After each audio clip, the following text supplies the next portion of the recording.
chaîne et laisser l'autre. Voilà.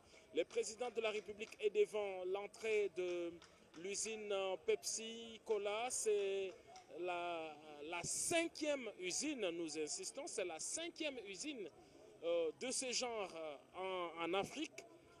Les précédentes, les autres sont installées au Maroc, au Nigeria, en Zambie, au Zimbabwe, qui a beaucoup inspiré la RDC, et maintenant ici, mais en termes de capacité de production, celle de Kinshasa, en tout cas, est parmi les plus grandes.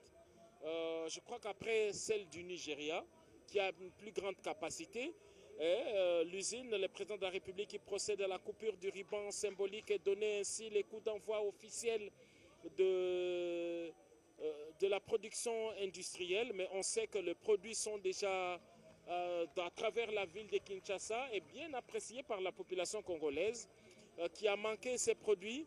Le numéro 1 mondial qui a pris la parole tout à l'heure est heureux de pouvoir arborer ces morceaux de ruban coupés par le président de la République. Ainsi donc commence la visite du président de la République et quelques personnalités triées sur les volets. Donc là, nous sommes déjà à l'intérieur, voilà, nous sommes déjà à l'intérieur de cette usine où on voit les produits qui sont déjà entreposés.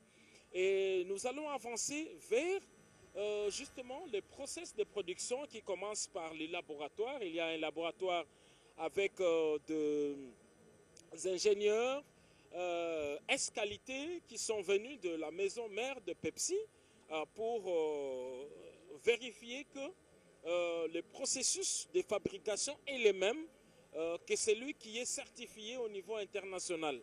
Donc il n'y a plus de polémique à faire. Le Pepsi qui est produit ici, le Pepsi et tous les autres produits de cette marque sont produits dans les mêmes conditions, avec les mêmes ingrédients et ont la même composition chimique que celle des autres pays.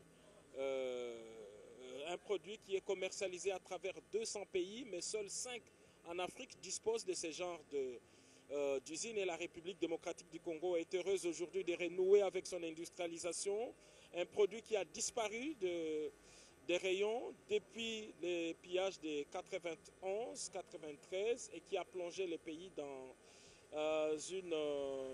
dans un trou noir où on a été contraint de consommer des produits parfois des qualités douteuses. Le président de la République reçoit des explications du numéro 1 qui est là. À côté de lui, il y a un autre qui est lui le numéro 1 Afrique, justement, qui a la tête de 5 et qui fait partie du même groupe de Varon Beverage. Donc, l'usine du Zimbabwe, tout comme celle des autres pays, sont des propriétés de ce même groupe. Et donc, il est inconcevable que le produit fabriqué au Congo soit différent de ceux des autres parce qu'il s'agit en fait d'un produit d'un même groupe.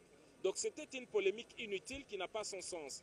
Alors là, c'est pratiquement le terminal des produits. Le président qui fait la visite de différentes étapes qui amènent à la fabrication des produits. Et avant que l'usine ne soit lancée, vous avez suivi une cérémonie qui s'est passée au niveau du ministère de l'Industrie parce que là aussi, il fallait certifier encore une fois. Et ça a été fait par des instances ayant qualité pour laisser les Congolais consommer un produit qui est conforme aux standards internationaux. Merci Giscard Koussema. Je crois que si on a la possibilité de voir, on était là dans la salle, les lieux d'empaquetage, on aurait dû voir comment ces machines tournent pour apprécier la technologie qui est mise en mouvement.